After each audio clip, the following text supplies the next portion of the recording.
do a second strike if we need it. We're totally prepared. But that's And off we're the still table. prepared. If they don't behave, we will do a second strike. Ito ang mariing babala ni US President Donald Trump kasunod ng pagkakaaresto at pagdadala sa Estados Unidos kay Venezuelan President Nicolas Maduro.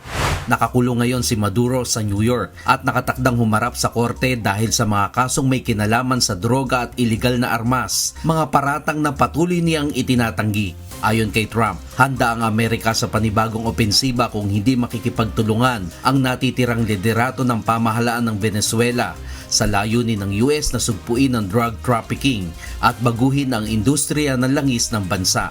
Kasunod nito, nagbabala rin si Trump sa bagong leader ng Venezuela na si Delcy Rodriguez na suportado ng Korte Suprema at ng militar at inaasang manunumpa bilang Pangulo ng Caracas. I don't have to tell you. I just say that you will face a situation probably worse than Maduro. Because, you know, Maduro gave up immediately. He also He raised his hand, he gave up. And he did the right thing, but he gave up.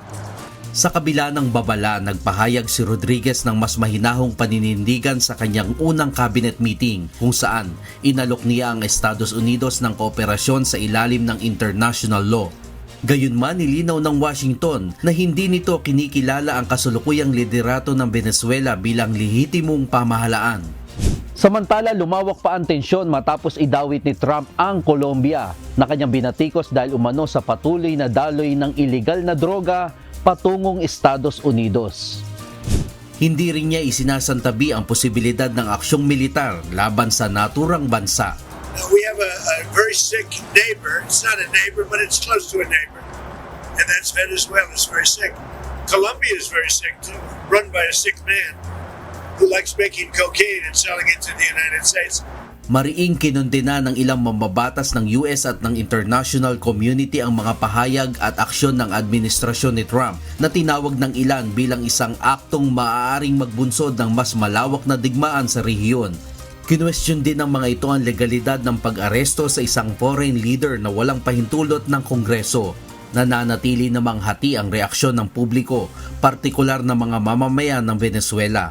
May mga nagprotesta laban sa operasyon ng US, habang ang iba ay patuloy na namumuhay sa gitna ng takot at kawalan ng katiyakan. Inaasahan namang tatalakayin ng United Nations Security Council ang issue habang mariing kinundena ng Russia at China ang hakbang ng Estados Unidos. Pong Mercado, UNTV News and Rescue, Winnipeg. Diyos ang aming sandigan, serbisyo publiko ang aming pinahahalagahan.